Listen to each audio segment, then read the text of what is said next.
नमस्कार फ्रेंड्स, सुजाताज किचनमध्ये आपल्या सगळ्यांचं मनापासून स्वागत आहे. आता आपण आज करणार आहोत थंडीत सगळीकडे आवर्जून केला जाणारा पदार्थ, तो म्हणजे ड्रायफ्रूट डिंक लाडू, तेही अगदी सोप्या पद्धतीने. तर चला बघूया. तर आता आपण जे मिक्स ड्रायफ्रूट डिंक लाडू बघतोय त्याच्यासाठी आपण इथे घेतलेलं आहे 1 किलो खोबरं आहे. हे मी गिरणीतूनच बारीक करून आणलेलं आहे. तर हल्ली सगळीकडे मिळतं असं बारीक करून. खूप छान बारीक झालेलं आहे, बघू शकताय तुम्ही. आणि अगदी 5 मिनिटात होतं. तर मिक्सरवर पण हे होऊ शकतं पटकन, तसं काही नाही. मी गिरणीतून आणलेलं आहे. ह्या 1 किलो खोबऱ्यासाठी मी अर्धा किलो खारीक घेतलेली आहे. खारीक पण मी गिरणीतूनच बारीक करून आणलेली आहे. खारीक न भाजता बारीक करून आणलेली आहे. व्यवस्थित ती पण बारीक झालेली आहे, बघू शकताय तुम्ही. मस्त अशी पावडर झालेली आहे, भरड व्यवस्थित झालेली आहे खारीकची. मिक्सरला पण करू शकता तुम्ही. आता त्याच्यासाठी मी इथं 150 ग्रॅम डिंक घेतलेला आहे. थोडासा जरी दिसत असला वाटीत तो जड आहे डिंक. तो 150 ग्रॅम आहे डिंक. 150 ग्रॅम काजू घेतलेले आहेत, मोठे मोठे बारीक करून. खूप जास्त पावडर नाही केलेली, असे तुकडे लागतील असेच काजू बारीक करून मी घेतलेले आहेत. ते दाताखाली आले की छान लागतात. 150 ग्रॅम बदाम घेतलेले आहेत. बदामही तसेच बारीक करून घेतलेले आहेत. एक 100 ग्रॅम गूळ घेतलेला आहे बारीक करून. गुळाचं प्रमाण तुम्हाला गोड जसं हवं तसं कमी जास्त करू शकता. खारीक गोड असतेच, त्यामुळं गूळ थोडासा कमीच टाकायचा. आणि याच्यासाठी मी एक अर्धी वाटी हळीव घेतलेली आहे. हळीव तुम्हाला नसतील टाकायचे तर नाही टाकले तरी चालतात. हे मी थोडंसं गव्हाचं कणिक घेतलेलं आहे, 1-2च चमचे घेतलेलं आहे. तुम्ही उपवासासाठी करणार असाल तर नाही टाकलं तर गव्हाचं पीठ तरी चालू शकतं, लाडू छानच होतात.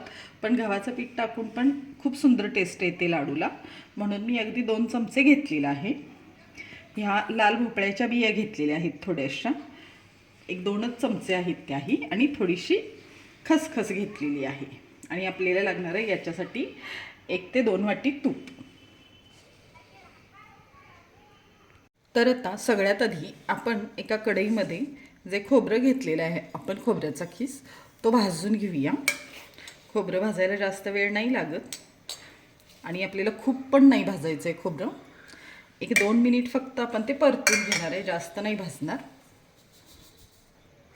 अगदी कलर वगैरे नाही बदलूपर्यंत भाजायचं. जस्ट फक्त आपल्याला हे गरम करायचं आहे 1-2च मिनिट. तर आता आपण हे भाजून घेऊया.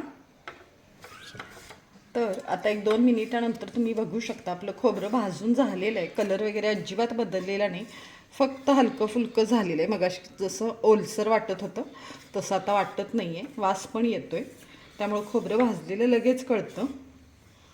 वास आला की लगेच आपण गॅस बंद करून ते काढून घेऊया. खोबरं आपण असंच कोरडं भाजलेलं आहे, तुपात वगैरे असं काही भाजलेलं नाही आहे. त्यामुळे सगळ्यात आधी आपण कढईत खोबरंच भाजलेलं आहे. तर आता खोबरं भाजून झाल्यावर आपण काजू भाजून घेणार आहे. काजू पण आपण कोरडेच भाजून घेणार आहे, तूप नाही टाकणार. काजूला पण जास्त वेळ नाही लागत, अगदी फक्त गरम करून घेणार आहे आपण. हे खूप जास्त भाजायचे नाहीत, नाहीतर लवकरच करपट वास येतो काजूचा. आपण हे आता भाजून घेऊया काजू. तर आता आपले हे काजू भाजून झालेले आहेत. 1 मिनिटभरच आपण काजू भाजून घेतलेले आहेत, तेही आता आपण काढून घेऊया खोबऱ्यावरच. करपलं की टेस्ट बदलते. आणि आता याच कढईत आपण बदाम पण भाजून घेऊया. ते पण आपण कोरडेच भाजणार आहे. ते पण 1 मिनिटभर आपण छान परतून घेऊया. करपून, त्यामुळे फक्त गरम करून घ्यायचे. तर आता बदाम पण आपले 1 मिनिटभर भाजून झालेले आहेत. आपण फक्त गरम करून घेतलेले. बदाम आपण खूप बारीक पण नाही केलेले, पावडर नाही केलेली. तुम्हाला हवी तर तुम्ही पावडर करू शकता, पण असे जरा मोठे मोठे कुटून घेतले की छान लागतात. तर आता आपले हे बदाम भाजून झालेले आहेत, ते पण आपण काढून घेतलेले आहे. तर आता आपण भोपळ्याच्या बिया पण भाजून घेऊया. त्याही आपण 1 मिनिटभरच भाजून घेणार आहे, जास्त नाही भाजायच्या. या लाडूमधलं ड्रायफ्रूट्सचं बाकीचं प्रमाण तुम्हाला हवं तसं कमी जास्त करू शकता. मी इथं 1 किलो खोबऱ्यासाठी 150 ग्रॅम काजू, 150 ग्रॅम बदाम असं घेतलेलं आहे. तुम्हाला हवं तर कमी जास्त करू शकता. आपण खसखस भाजून घेऊया. तीही आपण कोरडीच भाजणार आहे. खसखसला पण एक अर्धा मिनिटच लागेल. तर आता अगदी थोडंसं तूप टाकून, एक चमचाभरच तूप टाकणार आहे मी. हे आपलं घरचं साजूक तूप आहे. याच्या आधी मी आपल्या चॅनलवर तुपाची रेसिपी अपलोड केलेली आहे. लिंक मी डिस्क्रिप्शनमध्ये देईनच. आता आपण याच्यात हळीव टाकूया.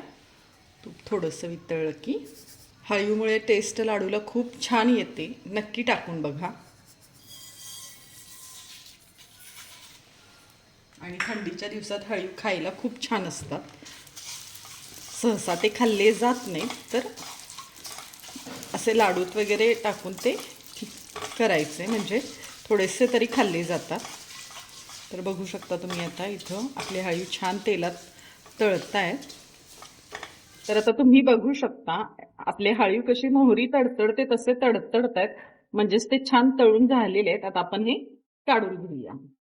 आता याच कढईत मी एक अर्धा चमचा तूप टाकलेलं आहे आणि आपण हे गव्हाचं कणिक थोडंसं परतून घेऊया तुपावर. कंटिन्यू हलवत हे तूप पीठ आपण परतून घेऊया, म्हणजे ते करपणार नाही. मस्त असं खमंग परतून घेऊया. बघू शकताय तुम्ही अगदी 1-2च चमचे घेतलेलं आहे मी पीठ. तर आता तुम्ही बघू शकताय आपलं गव्हाचं पीठ पण छान परतून झालेलं आहे तुपावर. मस्त असं फुललेलं आहे आपलं पीठ पण. हे तुम्ही गव्हाच्या पिठाच्या ऐवजी नाचण्याचं पीठ जरी वापरलं तरी चालतं.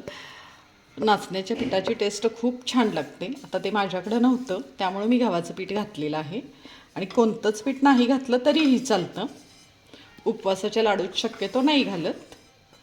तर आता याच कढईत आपण अगदी एक अर्धा चमचा तूप टाकून खारीक परतून घेणार आहे, बारीक केलेली.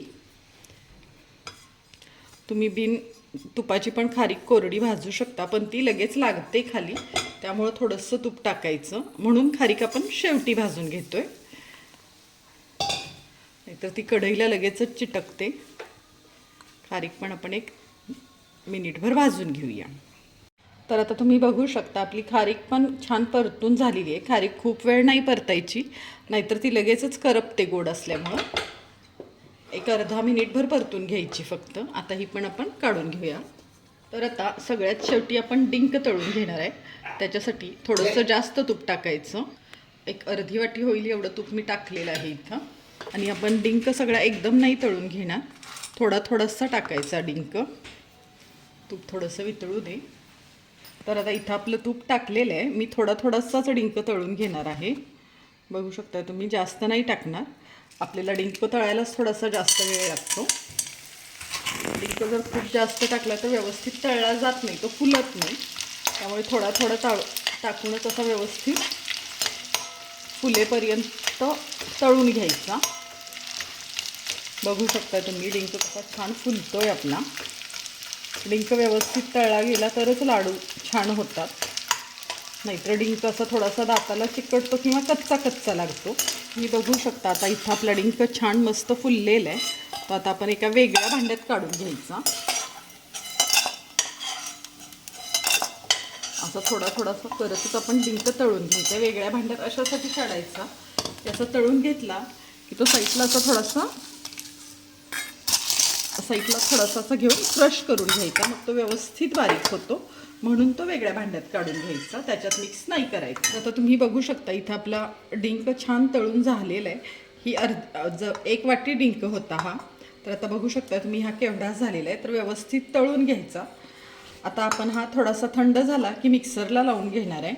तुम्ही असा हाताने पण बारीक करू शकता थंड झाला की, पण मिक्सरला एकसारखा व्यवस्थित होतो. तर आता आपण हा डिंक बारीक करून घेऊया. आता सगळ्यात शेवटी आपण इथं गुळाचा पाक करून घेणार आहे. त्याच्यासाठी अगदी 1 चमचाभर तूप आणि 1 वाटीभर गुळ आहे. हा जवळजवळ 150 ग्रॅम गुळ आहे. हा तुम्ही तुमच्या आवडीनुसार कमी जास्त करू शकता. काळी खारीक घेतलेली आहे मी. काळी खारीक खूप गोड असते, त्यामुळे थोडासा कमी गुळ घेतला आहे. आणि याच्यात 1-2च चमचे पाणी टाकूया, जास्त नाही पाणी टाकायचं. आणि याचा पाक करून घेऊया. गुळाचा पाक अगदी 5 मिनिटातच तयार होतो, जास्त वेळ लागत नाही. तर आपण याचा पाक करून घेऊया. तुम्ही बघू शकता मिक्सरमध्ये डिंक फिरवून घेतल्यावर छान असा मस्त झालेला आहे, एकदम बारीक. तर शक्यतो असाच बारीक करून घ्यायचा, म्हणजे छान लागतो टेस्टला. आणि इथं आपला पाक आता गुळाचा तयार आहे. गुळाच्या पाकाला अजिबात वेळ लागत नाही, तार वगैरे धरायची काही वाट बघायची नाही. फक्त गुळ व्यवस्थित विरघळला पाण्यामध्ये की 1 मिनिटभरच उकळी येऊ द्यायची आणि गॅस बंद करायचा. आता आपला हा पाक झालेला आहे गुळाचा. तो आता आपण या मिश्रणात काढून घेऊया. हे सगळं मिक्स करून घेऊया व्यवस्थित. हे लाडू शक्यतो पाक गरम आहे तोपर्यंतच पटपट बांधावे लागतात. पाक गार झाला की लाडू वळता येत नाही, त्यामुळं पटकन बांधावे लागतात. आधी हे मिक्स करून घेऊया आपण सगळं व्यवस्थित. तर आता तुम्ही बघू शकता हे आपलं मिश्रण सगळं मिक्स व्यवस्थित झालेलं आहे. पाक आपला सगळीकडे लागलेला आहे, अजून बऱ्यापैकी गरमच आहे. तोपर्यंतच आपण हे लाडू वळून घेऊया, म्हणजे पटपट वळले जातात हे लाडू. तुम्हाला हव्या त्या लहान मोठ्या आकारात तुम्ही लाडू वळू शकता. पटकन वळले जातात लाडू, बघू शकताय तुम्ही, खूप जास्त जोर लागत नाही. तर आता आपण हे अशाच प्रकारे लाडू सगळे वळून घेऊया. तर तुम्ही बघू शकता लाडू किती छान दिसतोय, एकदम मस्त असा दिसतोय. तर आपण अशाच प्रकारे लाडू बाकीचे सगळे वळून घेऊया. तर फ्रेंड्स तुम्ही बघू शकता आपण इथं ड्रायफ्रूट डिंक लाडू, तेही अगदी सोप्या पद्धतीने आणि पौष्टिक असे गुळाच्या पाकात केलेले आहेत. तर अशा प्रकारे लाडू एकदा नक्की ट्राय करा आणि व्हिडिओ आवडल्यास व्हिडिओला हाईप आणि लाईक नक्की करा. आणि अशाच रेसिपीसाठी सुजाताज किचनला सबस्क्राईब नक्की करा. धन्यवाद.